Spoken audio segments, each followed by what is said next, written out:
Vous venez de dire que vous êtes certain qu'il pourrait avoir réqualification avant la fin de ce procès. Sur quoi vous vous appuyez pour tenir une telle affirmation? Parce qu'une juridiction, je pense que vous êtes un spécialiste du droit, toute infraction, il y a les éléments de l'infraction. Tous les éléments de crime contre la communauté, et plutôt, tous les éléments de crime contre l'humanité sont réunis dans cette affaire. Et c'est sur cette base que le tribunal l'appréciera. Très bien. La qualification des infractions ne se fait pas en l'air. Très bien. Et comme vous avez fait des cours de droit pénal, il est évident qu'une infraction est d'abord qualifiée en fonction de ses éléments constitutifs. Très bien. Quand les éléments constitutifs sont réunis, alors le tribunal l'appréciera. Très bien. Et sur cette base, j'espère que le tribunal appréciera justement ces éléments qui sont réunis. Très bien. Et là, on a utilisé une attaque massive contre des groupes de personnes, on les a massacrés, on a fait des viols sur de nombreuses personnes, et tous les éléments des crimes contre l'humanité sont réunis. Et je crois que les avocats de la partie civile l'ont amplement développé l'autre jour. Il appartient maintenant au tribunal d'apprécier. Vous aviez parlé en technicien, même pas en tant que victime. Est-ce que vous pouvez permettre alors qu'on dialogue sur cette partie technique que vous venez d'aborder? Je crois que le président ne nous permettra pas de faire cette conversation, si vous voulez. Mais je reste disponible à discuter avec vous, même en dehors de cette salle. Faisons gagner le temps à ce tribunal. Évidemment, parce qu'il n'en est pas encore question. Je respecte la décision du tribunal. Je continue, parce que j'avais voulu vous amener à vous contredire par rapport à cette technicité. Monsieur le Premier ministre, cette commission a rendu son rapport en janvier 2010, autant pour moi. 2010, le capitaine Moussa Dadis Camara n'était plus aux affaires.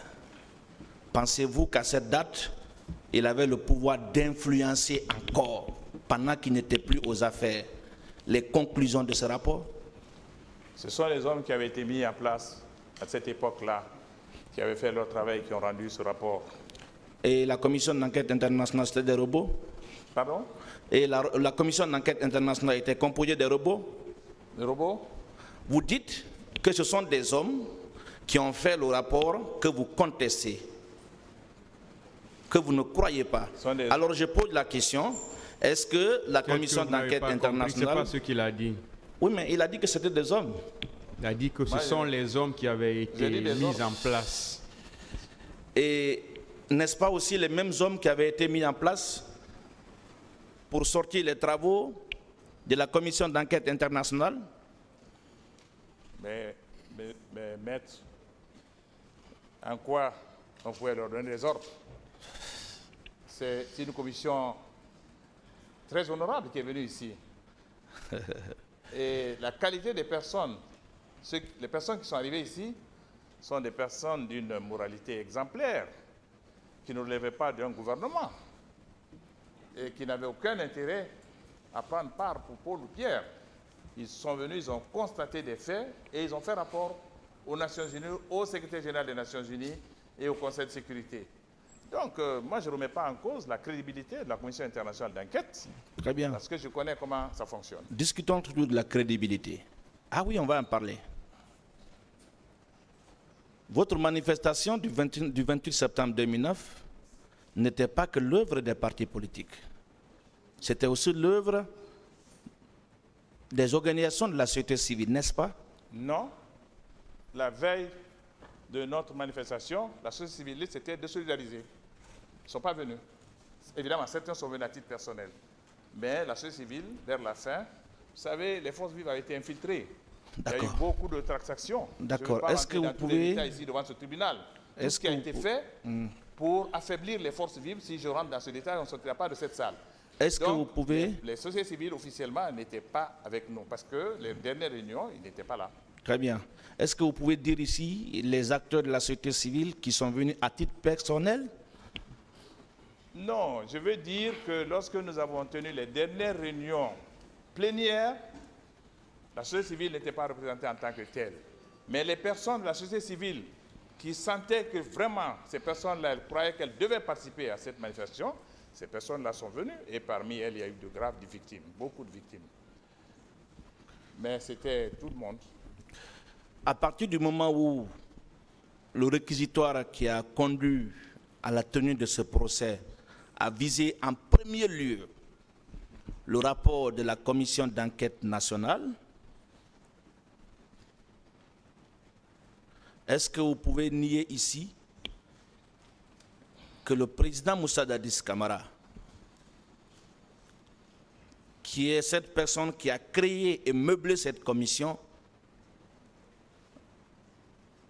n'avait pas la volonté de judiciariser cette affaire? Le tribunal appréciera. Merci. Alors, je vais continuer toujours dans le cadre de mes questionnaires, parlant de la commission d'enquête internationale que vous aimez tant. Est-ce que vous savez que cette commission d'enquête internationale s'est appropriée de façon d'ailleurs exclusive du rapport d'une organisation de défense des droits de l'homme partie civile dans ce dossier? Ben, cette ONG était dans son rôle. Alors, est-ce que dans ces conditions, cette organisation qui a nourri le travail de la commission d'enquête internationale, qui aujourd'hui se constitue partie civile contre les accusés, est censée avoir fait un travail impartial? Quel intérêt la Commission nationale des droits de l'homme avait-elle d'accuser le gouvernement? La Commission des droits de l'homme s'occupe du respect des droits de l'homme et je pense qu'ils ont fait un très bon travail en Guinée depuis son institution. Je n'ai aucune raison de douter de sa crédibilité. Ils sont là pour accompagner l'avènement de l'état de droit dans notre pays et ils font un travail remarquable. Et d'ailleurs, c'est eux qui nous ont aidés à travers certains gouvernements pour faire soigner certaines victimes à Dakar. Je n'ai aucune raison de penser comme vous le faites maintenant. Ils ont fait un bon travail, ils sont partis civils, ils ont raison. C'est eux qui ont suivi, ils ont mieux suivi que nous tous. Ils étaient sur le terrain, ils ont vu les victimes, ils savent de quoi les gens ont souffert, notamment les femmes qui ont été violées et les corps qu'on a enlevés, qu'on a dissimulés. Ils le savent très bien. Et c'est la raison pour laquelle, et comme ils défendent les droits de l'homme, alors ils sont obligés d'être là pour dire à la Cour ce qu'ils savent de ce qui s'est passé. À partir du moment où ce sont ces quelques organisations qui se constituent partie civile, qui ont guidé et orienté le travail de la commission d'enquête internationale, sommes-nous en droit d'accorder du crédit au contenu entier, je dis bien entier, du rapport de la commission d'enquête internationale? La Cour appréciera cet aspect. La Cour est là pour tout apprécier. Elle appréciera les différents rapports qui ont été soumis et je suis certain qu'au terme de ce procès, la Cour se prononcera en toute connaissance. Je vais finir, je suis à la fin. Est-ce que vous êtes d'accord avec moi que l'indiscipline dans l'armée est antérieure à l'avènement du CNDD au pouvoir? Franchement, je prends tous les Guinéens témoins. L'indiscipline que nous avons observée pendant l'année pendant laquelle le CNDD a dirigé ce pays, on n'avait jamais vu une telle indiscipline en Guinée au sein des forces armées. Le président du CNDD lui-même l'a dit. Lui-même, il l'a dit sur les antennes de la radio et de la télévision. Et ça tourne toujours en boucle sur les réseaux sociaux. Cette indiscipline, elle était caractérisée surtout au temps du CNDD. Surtout. Il se croyait tout permis. D'accord. Et il faisait n'importe quoi. Je suis d'accord avec vous. J'ai envie de savoir, est-ce qu'avant l'avènement, vous dites que c'était caractérisé, d'accord. On ne conteste pas. Est-ce qu'avant l'avènement du CNDD, il y avait aussi de l'indiscipline dans l'armée? Pas autant. Même pas autant. Est-ce qu'on est d'accord? Caractériser l'indiscipline, c'est autant du CNDD. Est-ce qu'on est d'accord qu'il y avait de l'indiscipline quand même? Non, j'ai vu à l'époque ici, les officiers étaient respectés par les soldats, le grade militaire était respecté. Nous avons vu des caporaux, des lieutenants battre des généraux ici pendant le CNDD. On a vu des tas d'indisciplines en Guinée au temps du CNDD. Mais s'il y avait une discipline, elle s'est accentuée pendant la période du CNDD. Tout le monde, tous les Guinéens le savent, tout le monde le sait. Le président du CNDD lui-même l'a dit. Ce n'est pas moi qui le dis seul. Lui-même, il l'a reconnu, il l'a dit. Il a dit qu'il ne contrôle pas l'armée. Et pourtant, lorsqu'il y a eu élection, qu'il y a eu un président civil, qui n'est pas un général, ni un colonel ou un maréchal, lui, il a su canaliser l'armée par la réforme du secteur de sécurité. La réforme qui est arrivée au niveau de l'armée, il faut la volonté. Quand on a la volonté de réussir, on réussit. Mais il n'y avait pas de volonté pour discipliner l'armée à cette époque. On a laissé les soldats faire ce qu'ils veulent. On les voyait se pavaner en ville ici, faire n'importe quoi avec la bière qui jetait dans la rue partout. Je vais vous rappeler ce que le président Moussa Dadis a dit quand il soutenait qu'il y a de l'indiscipline dans l'armée. Il a dit ceci, que j'ai hérité d'une armée indisciplinée. Les vidéos existent, hein? J'ai hérité d'une situation. S'il y avait de l'indiscipline, elle s'est multipliée de façon exponentielle au temps du CNDD. Oui. Tous ceux qui sont dans la salle ici étaient en Guinée à l'époque. Et tout le monde le sait. Je vous remercie, Monsieur le Président.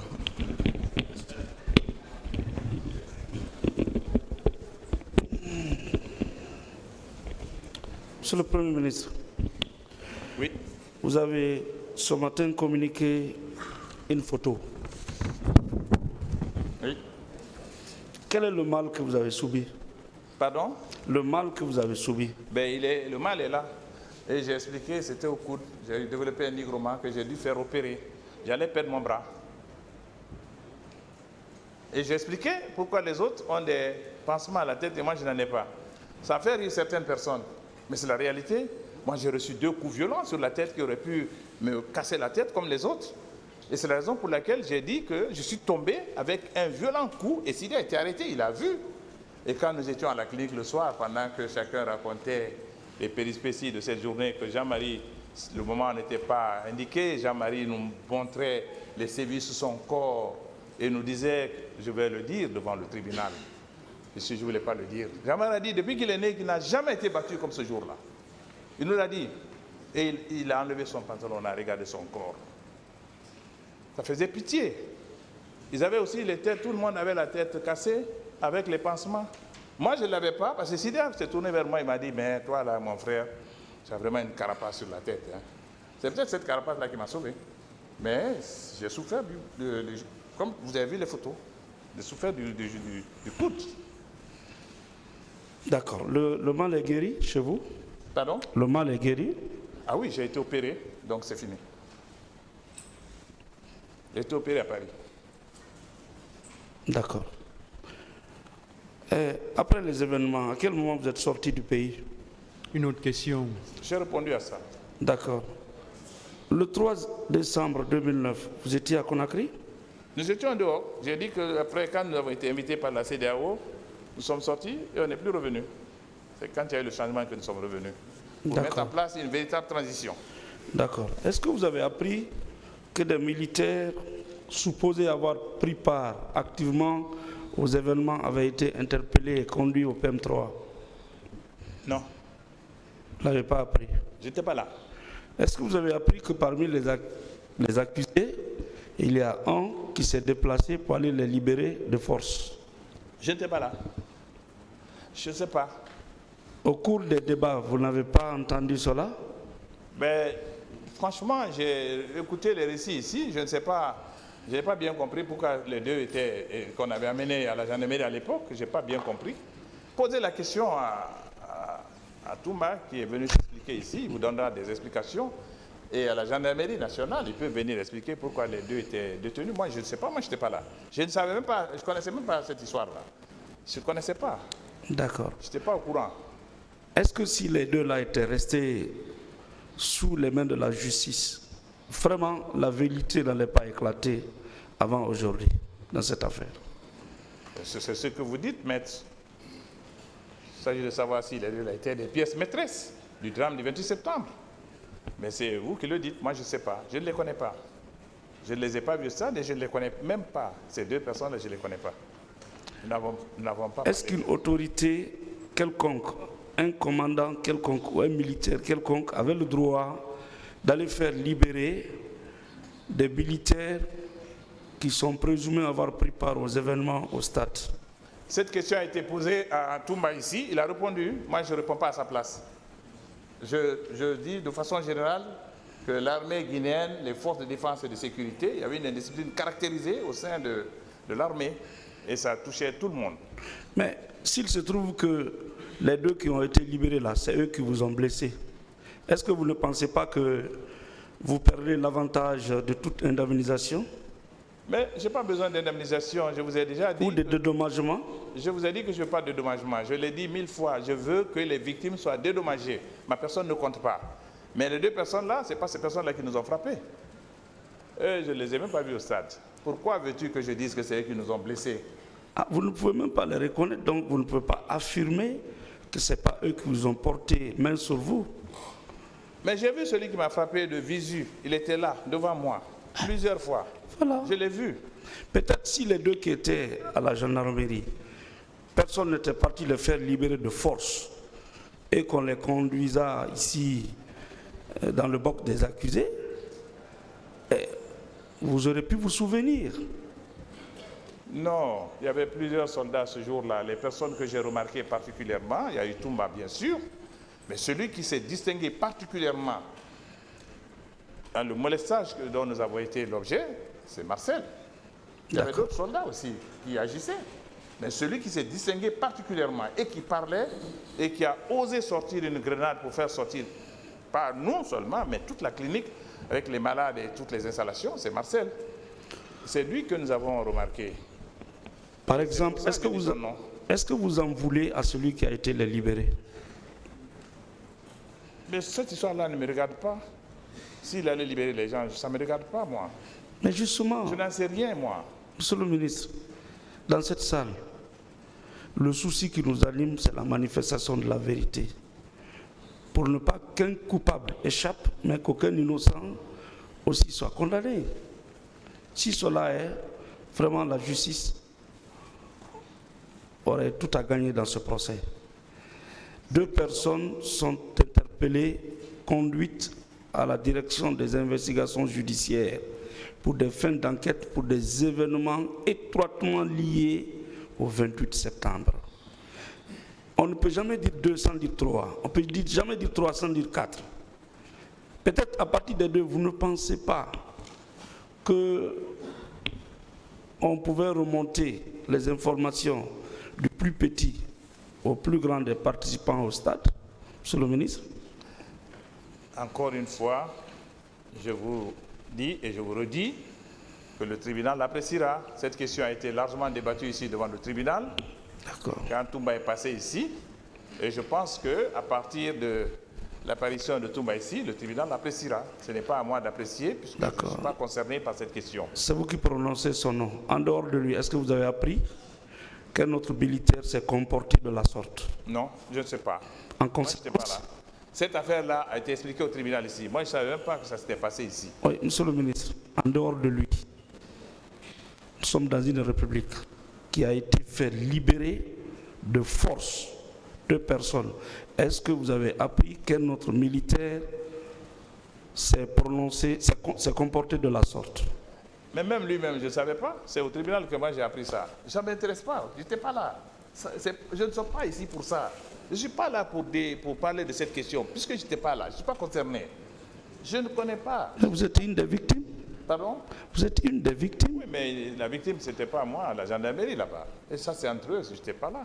Et comment voulez-vous que je me prononce sur une situation que je ne connais pas? Ce que je rapporte au tribunal, c'est ce que j'ai vu au stade. Et ce qui s'est passé après le stade, jusqu'au moment où nous sommes sortis de la Guinée.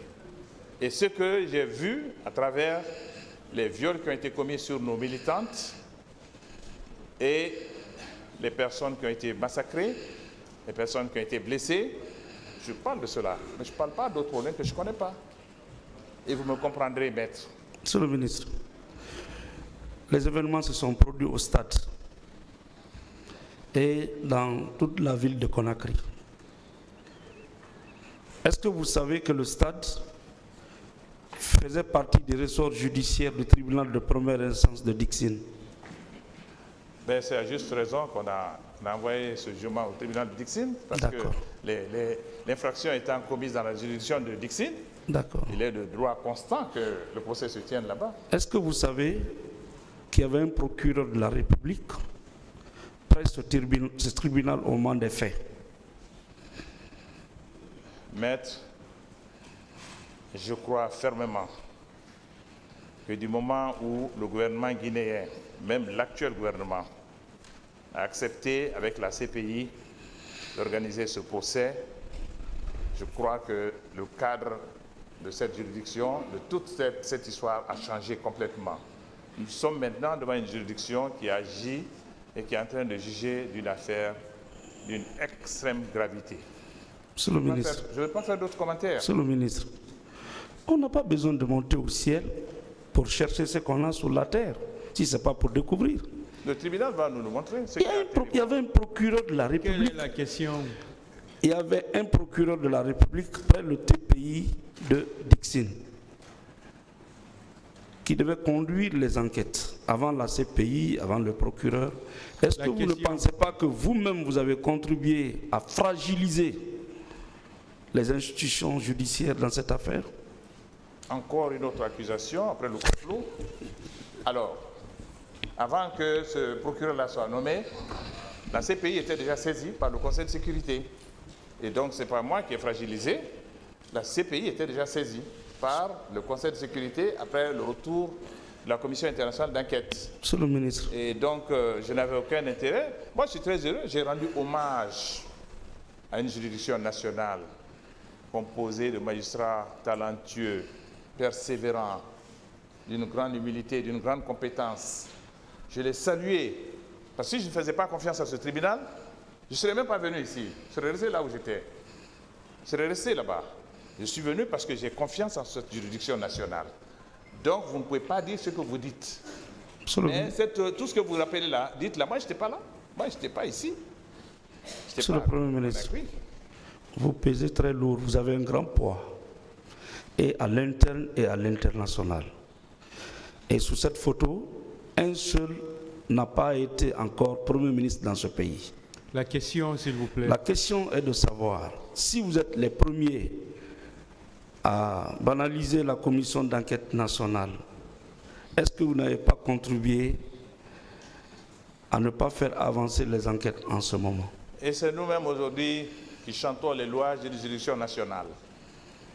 Je suis un partisan pour louer la décision de confier cette affaire à une juridiction nationale qui est devant moi. D'accord. À laquelle j'ai pleinement confiance. Ma dernière question. Donc, en 2009, vous vous étiez trompé alors? Pardon? Vous vous étiez trompé alors, en n'ayant pas confiance et à la commission nationale indépendante qui était composée de magistrats intègres et pétris à l'expérience. Une autre question, s'il vous plaît. Vous ne pensez pas que vous êtes trompé? Non, il n'y a pas de juridiction. À l'époque, il y avait une commission nationale qui avait été mise en place. Et je le redis encore, nous ne faisions pas confiance à cette commission nationale pour les raisons que j'ai évoquées et que tout le monde comprend. Merci, Monsieur le Président. Merci, Monsieur le Ministre. Je vous remercie.